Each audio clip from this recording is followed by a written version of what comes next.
अभी तो लोगों को सिंपल सा यही नॉलेज है कि भाई एक लिस्टेड स्टॉक्स होते हैं, एक म्यूचुअल फंड होता है, यही इन्वेस्टमेंट के दो चीज़ें हैं और इन्हीं में हम इन्वेस्ट करते रहते हैं रेगुलर बेसिस पे। ठीक है, तो ये ओल्ड स्कूल मेथड। जो जोमेटो है, जोमेटो लिस्टेड कंपनी है और स्विगी एक अनलिस्टेड कंपनी है। अब आपको कंपैरिजन ये बैठाना है कि स्विगी की सर्विसेज ज़्यादा अच्छी हैं, जोमेटो की सर्विसेज ज़्यादा अच्छी हैं। तो सबसे बड़ा चैलेंज यही है कि इसमें लिक्विडिटी नहीं है। आप बार बार खरीद बेच नहीं कर सकते इसको। देखिए, ये प्रॉपर्टी की तरह है। आपने एक प्रॉपर्टी ले ली, आप 2 साल 3 साल 4 साल तक उसे रखना चाहते हो, तभी आप प्रॉपर्टी में इन्वेस्ट करते हो।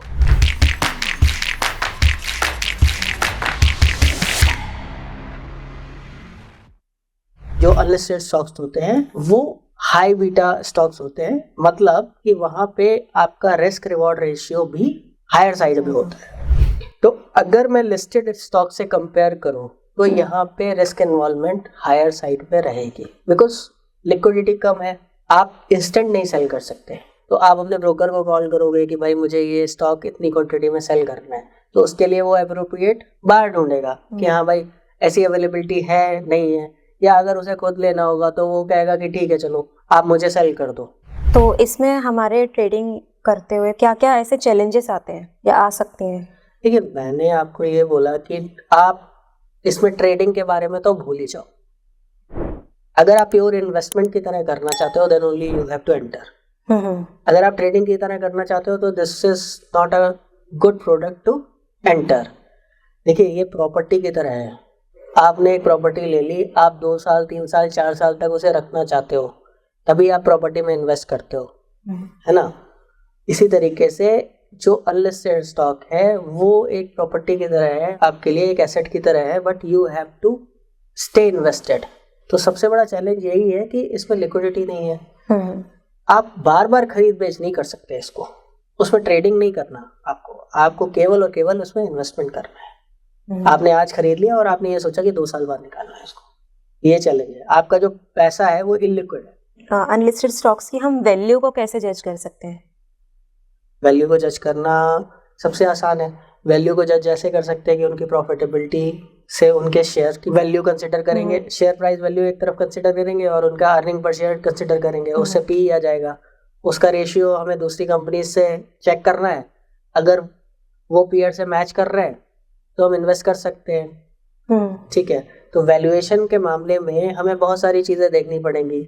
उसका प्रोडक्ट कैसा है, उस प्रोडक्ट की डिमांड अगले 10-15 सालों तक आने वाली है या नहीं आने वाली है, वो प्रोडक्ट अगर मान लो कि और जो कंपनीज जो प्रोडक्ट बना रही हैं उससे डिफरेंशिएट कैसे आप कर सकते हो, या आप ये एनालाइज कर सकते हो कि जो मार्केट में प्रोडक्ट्स हैं और अदर कंपनीज के, उनके पीयर्स के, उससे उनका प्रोडक्ट कैसे बेटर है। कॉम्पिटिटर्स को देखते हुए अगर वो मान लो सर्विसिंग में है तो उनकी सर्विस बेटर है या नहीं है। जैसे कि मैं आपको एक एग्जांपल देना चाहता हूँ कि जो जोमेटो है, जोमेटो लिस्टेड कंपनी है और स्विगी एक अनलिस्टेड कंपनी है। अब आपको कंपैरिजन ये बैठाना है कि स्विगी की सर्विसेज ज़्यादा अच्छी है, जोमेटो की सर्विसेज ज़्यादा अच्छी है। स्विगी ज़्यादा रेस्टोरेंट में घुसा हुआ है या जोमेटो ज़्यादा रेस्टोरेंट्स में घुसा हुआ है, तो उसके हिसाब से आप प्राइस वैल्यू निकालोगे कि इसकी प्राइसिंग क्या है, इसकी प्राइसिंग क्या है। जोमेटो आज 200 रुपये का चल रहा है तो स्विगी की प्राइसिंग क्या होनी चाहिए। अगर मान लो वो प्राइस कंपैरिजन मैच अप कर रहा है और आपको सूटेबल लग रहा है उसमें इन्वेस्ट करना, यू कैन इन्वेस्ट इट। अगर आपको ये सब बातें नहीं समझ में आती हैं तो मैं हमेशा ही कहता हूँ कि आपको फाइनेंशियल एडवाइजर की सलाह लेनी चाहिए। अगर वो कहता है yes you can enter it, तो आप इन्वेस्ट कर सकते हो। ओके सर, रिस्क और चैलेंजेस की बात हमारी हो गई। अब हम आते हैं इसमें हमारे रेगुलेशंस क्या है अनलिस्टेड स्टॉक्स में। अगर मैं लिस्टेड स्टॉक्स की बात करूं तो उसमें रेगुलेशंस कंपनीज लॉ के लगते हैं, इसके अलावा सेबी के भी कंप्लायंसेस लगते हैं। ठीक है, क्योंकि जो सेबी के कंप्लायंसेस है, सेबी के रेगुलेशंस है, उनको भी मैचअप करना पड़ता है किसी भी लिस्टेड कंपनी को। लेकिन जब तक वो कंपनी अनलिस्टेड है तब तक सेबी का कोई भी कंप्लायंस मैच नहीं कर रहा होता है और वो बर्डन अनलिस्टेड कंपनीज के पास में कम रहता है। बीइंग एन अनलिस्टेड कंपनी, उनके पास में ये बर्डन हमेशा आपको कम मिलेगा।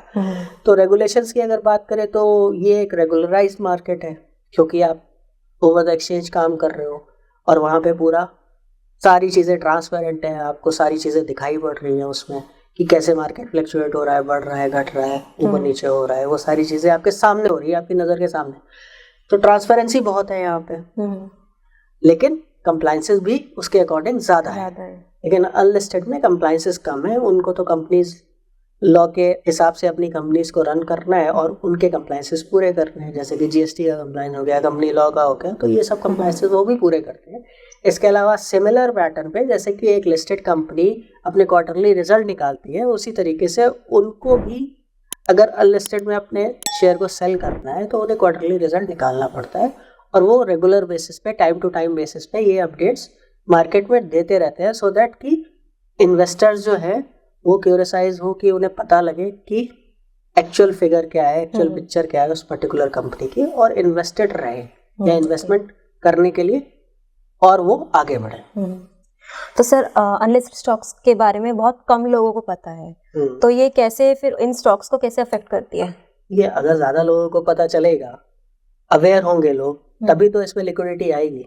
बहुत सारी चीजें हैं, अब लोगों को अवेयरनेस नहीं है, तो अवेयरनेस कैसे आएगी? हम लोग क्या काम कर रहे हैं? हम लोग अवेयरनेस फैलाने का ही तो काम कर रहे हैं। हम लोग बता रहे हैं लोगों को अनलिस्टेड स्टॉक्स क्या होता है। इसी तरीके से उनको धीमे धीमे पता चलेगा इन्वेस्टमेंट में और क्या क्या कर सकते हैं, क्या नया कर सकते हैं। क्योंकि अभी तो लोगों को सिंपल सा यही नॉलेज है कि भाई एक लिस्टेड स्टॉक्स होते हैं, एक म्यूचुअल फंड होता है, यही इन्वेस्टमेंट के दो चीजें हैं और इन्हीं में हम इन्वेस्ट करते रहते हैं रेगुलर बेसिस पे, ठीक है। तो ये ओल्ड स्कूल मेथड्स है। आज की डेट में अगर आपको अवेयर होना है और आपको डाइवर्सिफाई करना है अपने आप को, तो आपको अनलिस्टेड स्टॉक्स में भी आना पड़ेगा, आपको वॉर्ड्स में भी जाना पड़ेगा, आपको P2P में भी जाना पड़ेगा, तो आपको अपनी जो रेंज है उसको बढ़ाना पड़ेगा। तो ये सब चीजें कैसे आएंगी? ये सब चीजें नॉलेज से आएंगी। आप इनके बारे में पढ़ेंगे, आपको अवेयरनेस आएगी, आप इन्वेस्ट करोगे, आपका बेनिफिट है। अगर आप नहीं पढ़ोगे, नहीं इन्वेस्ट करोगे, तो आपको बेनिफिट नहीं होने वाला ना। फिर तो आप वो जो रेगुलर काम जो सारे लोग कर रहे हैं वही काम करते रहो आप। तो आप अवेयरनेस रखो, उसके अलावा आप अपने ब्रोकर से बात भी करो ना, कि भाई अगर मुझे कोई अनलिस्टेड स्टॉक अच्छा लग रहा है तो आप अवेल करा सकते हो या नहीं करा सकते हो। अगर नहीं करा सकते हो तो आप मुझे बताओ, तो आप दूसरे को सर्च करो। अगर वो करा सकता है तो उससे और जानकारी लो कि भाई इसके फाइनेंशियल मुझे भेजो, इसके फाइनेंशियल्स कैसे हैं, उसको एनालिसिस करने की कोशिश करो। हम प्रॉफिट को कंपेयर कर सकते हैं क्या इसके लिस्टेड स्टॉक से? बिल्कुल कर सकते हैं, क्यों नहीं कर सकते? भाई आप एज ए इन्वेस्टर दोनों चीजें कंपेयर कर सकते हो, आप प्रॉफिट भी कंपेयर कर सकते हो, किसमें कहाँ फायदा है, किसमें कहाँ नुकसान है, ये सारी चीजें आप कंपेयर कर सकते हो। लेकिन आप प्रॉफिट को कंपेयर कैसे करोगे? जब तक आप इन्वेस्ट नहीं करोगे तब तक आपको पता कैसे चलेगा कि क्या कंपैरिजन है? भाई कोई भी चीजें, जो भी अलग प्रोडक्ट्स हैं, वो आपके लिए अल्फा जनरेट करने के काम आते हैं। भाई आज की डेट में कितने % लोग जो इन्वेस्टर हैं या जो ट्रेडर हैं वो PMS में इन्वेस्ट करते हैं? नॉट ओनली 2-3%, ठीक है। कितने लोग हैं जो AIF के बारे में जानते हैं? नहीं जानते हैं लोग। क्यों नहीं जानते? क्योंकि उन्होंने कभी स्टॉक मार्केट के अलावा और म्यूचुअल फंड्स के अलावा कुछ और सीखने की कोशिश ही नहीं की। आप सीखिए, there are n number of things जो कि मार्केट में बहुत ही कम रेटिंग में आ रही है, बट इफेक्टिवली अगर आप अपने पोर्टफोलियो में उन्हें ऐड करोगे तो आपका पोर्टफोलियो अल्फा जनरेट कर देगा। तो अनलिस्टेड स्टॉक में भी अगर आप वाइजली इन्वेस्ट करोगे तो it is a very good product to generate alpha. Yes sir. Sir आप फाइनेंशियल एडवाइजर है, अगर मेरे को अनलिस्टेड स्टॉक्स में इन्वेस्ट करना है तो can eye contact you? Yes of course, I do each and everything. हमारे कंपनी का एक सिद्धांत है, it is a 1 point contact. हम लोग एक ही छत के अंदर सारी चीजें कवर कर रहे हैं, सारे फाइनेंशियल प्रोडक्ट्स कवर कर रहे हैं। तो if someone needs, we are happy to serve. Okay, thank you sir, it was very informative video. Thank you. Hope you liked our video. We upload our video on every Wednesday and Saturday. If you have any query, you can comment us. Don't forget to subscribe our YouTube channel. Please like, share and follow us on Instagram. We are signing off today. Till then, invest wise, watch it rise. Thank you.